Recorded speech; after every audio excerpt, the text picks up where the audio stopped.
What's good, YouTube? Today I get to pranks that went too far. Watch from YouTube, like, comment, subscribe, turn on post notification, you can notify every time I drop a video. And let's get into it.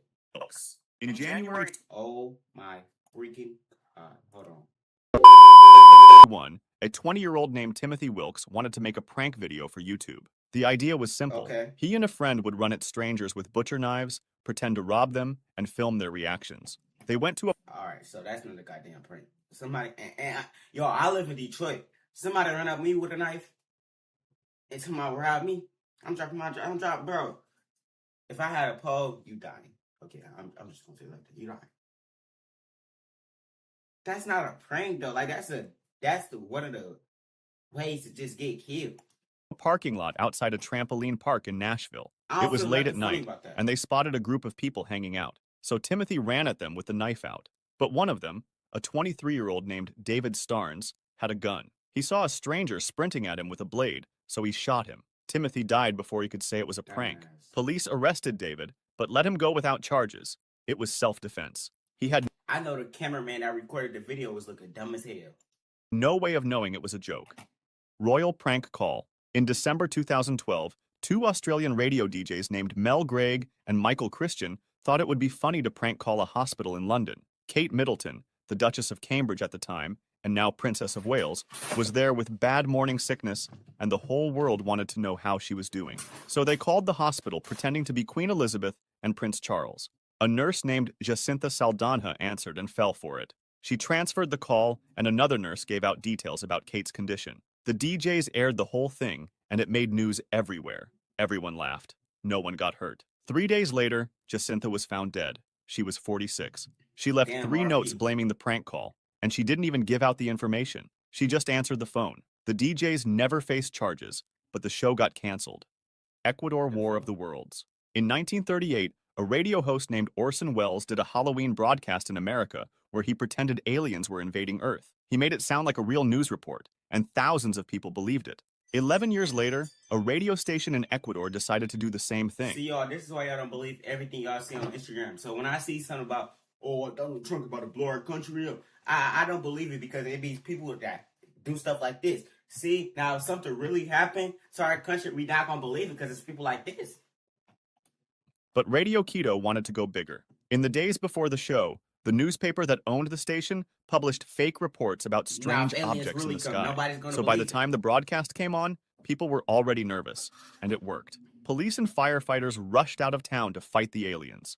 Other radio stations picked up the story and started reporting it too. When Radio Quito finally told everyone it was fake, nobody laughed. A mob surrounded the building and set it on fire. The people trapped inside called for help, but the police didn't come. They thought it was still part of the joke. At least 6 people burned to death, including the girlfriend and nephew of the producer, Leonardo Paez. The army had to bring in tanks and tear gas to stop the mob. Paez fled to Venezuela and never came back. Daddy05. In 2017, a YouTube channel called Daddy05 had 750,000 subscribers and Okay. 176 million views. Okay. Mike and Heather Martin filmed pranks on their 5 kids almost every day. Most of the pranks targeted the 2 youngest 9-year-old Cody and 11-year-old Emma. In one video, the parents poured fake ink on the carpet and then screamed at Cody until he cried, calling him a liar. In another, Mike shoved him into a bookcase hard enough to give him a bloody nose. And in another, the dad told one of the older kids to slap Emma across the face. He did, and she started crying. Hell? A YouTuber named Philip DeFranco saw the videos and called it child abuse. So the police got involved, and Cody and Emma were taken away and given back to their biological mother, Rose Hall. She hadn't seen them since 2014, after she was tricked into signing over custody. Both parents were charged with child neglect and got 5 years probation. They hired a PR firm to help. I'm not gonna lie, bro. Whoever will subscribe to that channel, we need to, the FBI need to visit your house too.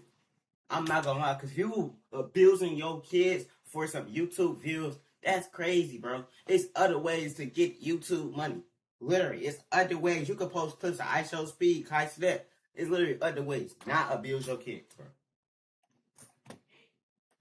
With their apology video. YouTube deleted the channel. The Martins tried to start new ones, but YouTube banned them again. But when Cody saw his real mom for the first time, he said he hated her. Mike and Heather had told him she threw him away like garbage, and Emma asked her mom for cheese because she wasn't allowed to have it at the Martins' house. Danny Santulli. In October 2021, an 18-year-old named Danny Santulli from Eden Prairie, Minnesota started his freshman year at the University of Missouri. He wanted to join a fraternity called Phi Gamma Delta, also known as Fiji. During the pledge process, Danny had already been hospitalized once after they made him climb into a trash can filled with broken glass. On the night of October 19th, Danny and the other pledges were told to take off their shirts. They were blindfolded and brought down to the basement for something called Pledge Dad Reveal Night. Danny's pledge dad handed him a bottle of Tito's vodka and told him to finish it within an hour. Other members poured beer down his throat through a tube. By 11 p.m., Danny couldn't stand anymore, so they put him on a couch. His lips turned blue and his skin went pale. He lay there for over... I don't care. I'm not letting nobody put a blindfold over me and do something to me. I don't care what nobody say. I'm not letting nobody put no blindfold on me before they can do something. I don't care. Over an hour while security cameras recorded everything. When they finally tried to carry him to a car, they dropped him on his head. By the time they got to the hospital, his heart had stopped. His blood alcohol level was 0.486, nearly 6 times the legal limit. Danny survived, but he can't walk, talk, or see. He can hear, but he can't respond. His attorney called it the worst fraternity hazing injury ever in the United States. The fraternity had been sanctioned for alcohol violations just 13 days before. They were shut down, and 11 members were charged. His family sued 23 of them and settled. His dad watched the security footage because he wanted to see what they did to his son. In December 2024, President Biden signed the Stop Campus Hazing Act, the first federal anti-hazing law, partly because of what happened to Danny. He's 21 now, and he still needs care around the clock. Tanner Cook. Damn. In April 2023, a 21-year-old YouTuber named Tanner Cook walked into a mall in Virginia looking for someone to prank. Cook ran a channel called Classified Goons with about 50,000 subscribers. Classified Goons. Okay. Come on, bro. You could have went on ChatGPT easily and said, can you just give me a YouTube name? No, he just thought in his head. You know what? Classified Goons. Post a YouTube video. He made $2,000 to $3,000 a month by getting Okay. reactions out of strangers. He would Okay. pretend to vomit on Uber drivers and follow random customers through stores. Local sheriff's deputies already knew who he was from previous calls. That day, Cook spotted a DoorDash driver named Alan Coley picking up a food order. So he walked up behind him, held his phone about 6 inches from his face, and started playing a phrase on loop through Google Translate. Hey dipshit, quit thinking about my twinkle. Collie told him to stop, but Cook kept going. Collie backed away, but Cook followed. The whole thing lasted I'm less... not gonna lie, bro. The DoorDash, he's just trying to do his job, bro. He probably got kids to feed and everything, and now you just come up to him, mess with him. He's just trying to do his job, pick up the food, drop it off, get his money. Than 30 seconds. Then Collie pulled out a gun and shot him in the chest. The bullet hit Cook's liver and stomach, and See? shoppers fled the mall thinking it was a mass shooting. Cook survived. At trial, Cook said he had no idea he had scared or angered Collie, but the jury sided with Collie and ruled it was self-defense. Cook was 6 feet 5 inches and had been walking toward a stranger who told him 3 times to stop. Collie was only found guilty of firing a gun inside a building. After the verdict, a reporter asked Cook if he was going to stop making prank videos. He said no. We're going to continue the videos. It is what it is. It's God's plan at the end of the day. Sam Pepper kidnapping. In November... Hey, chat, y'all think he's still post?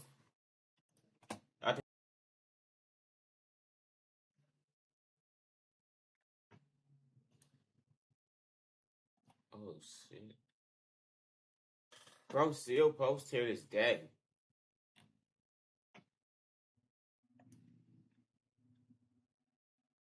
Here go the video. I got shot. That shit crazy. 2015, a YouTuber named Sam Pepper uploaded a video called Killing Best Friend Prank. Pepper had 2 million subscribers and a history of crossing lines. A year earlier, he groped women on the street for a video, and the LAPD opened an investigation after multiple women accused him of sexual assault. But he kept making videos. This one showed 2 friends, Sam Golbach and Colby Brock, getting grabbed off the street. A masked man taped Golbach's hands and feet, put a bag over his head, and stuffed him in a trunk.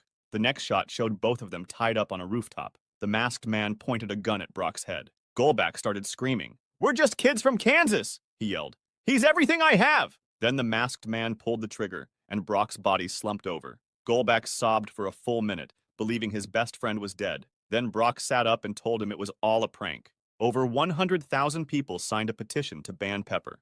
The hacker group Anonymous hacked his website and told him, "Your life is essentially ruined." YouTube refused to remove the video. They said it didn't break any rules. A few months later, Pepper made all his videos private and tweeted, "I give up.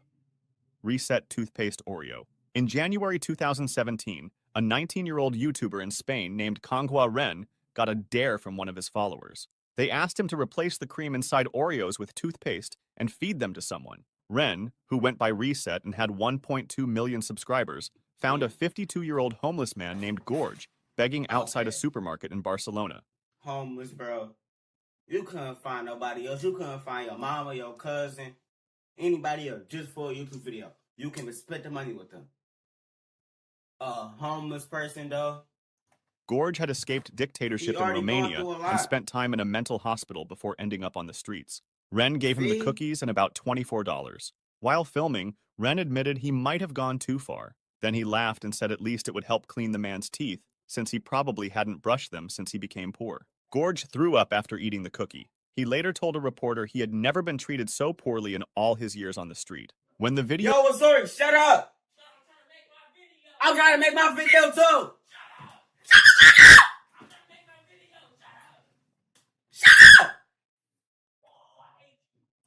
blew up, Ren offered the man's daughter $360 to not file a lawsuit. It didn't work. He became the first YouTuber ever found guilty for a prank. The judge sentenced him to 15 months in prison, ordered him to pay $24,000, and banned him from social media for 5 years. When asked why he did it, Ren told the court, "People like what is morbid." He made about $2,400 video. That shit was not worth it. You have 1 million subscribers. That shit was not worth it at all.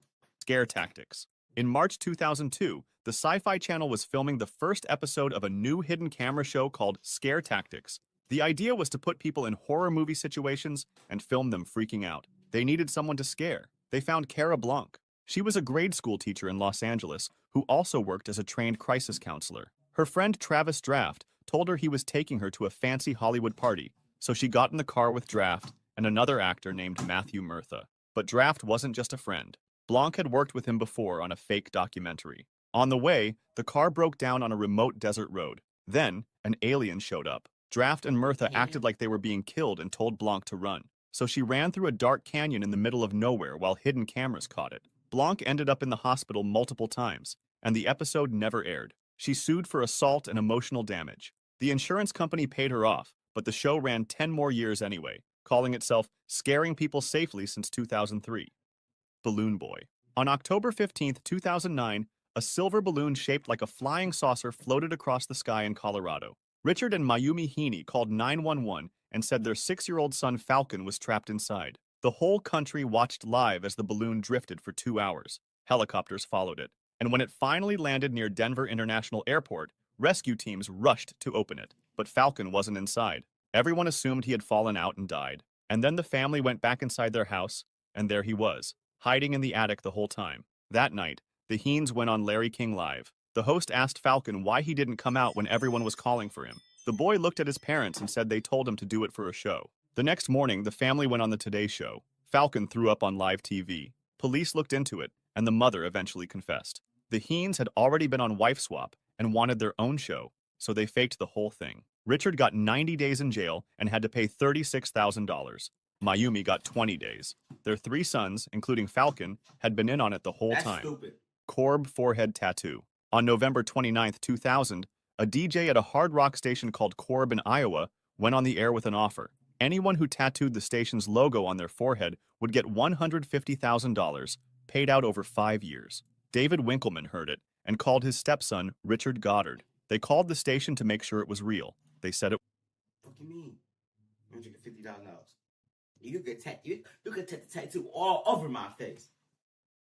was. So they went to a tattoo parlor and got the station's logo permanently inked across their foreheads. 93 Rock and Quad City Rocker. A station employee came with them, paid for the tattoos, and took photos for the website. And then they told them it was a joke. Winkleman and Goddard sued. But Winkleman dropped his lawsuit, and Goddard never showed up in court. Oh, that's not funny.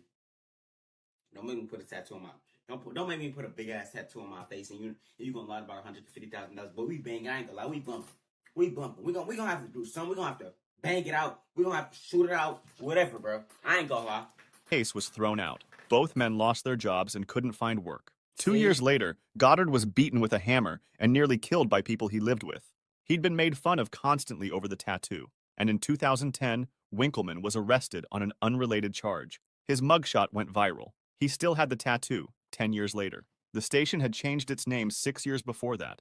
Moonanite Panic. On January 31st, 2007, a commuter in Boston spotted something strange stuck to a beam under Interstate 93. It had wires, batteries, and blinking lights. So he told the police, and they called the bomb squad.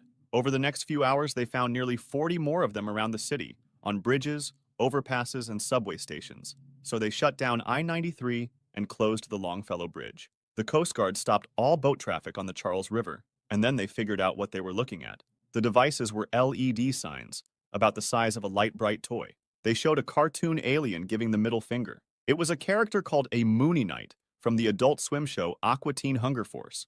A marketing company had hired 2 local artists to put them around the city to promote an upcoming movie. Except the same signs had been put up in 9 other cities, including New York, Los Angeles, and Chicago. They had been up for weeks, and nobody else called the bomb squad. In the end, Cartoon Network had to apologize, and the head of the network resigned. The 2 artists got arrested, though the charges were eventually dropped. Boston was the only city that panicked, and it cost them $2 million to find out it was just a joke. Dang. If you'd like... Alright, so like this video, like, comment, subscribe, turn on post notification when I drop a video. That's all I got for y'all today. 100K for life. Love y'all. And peace.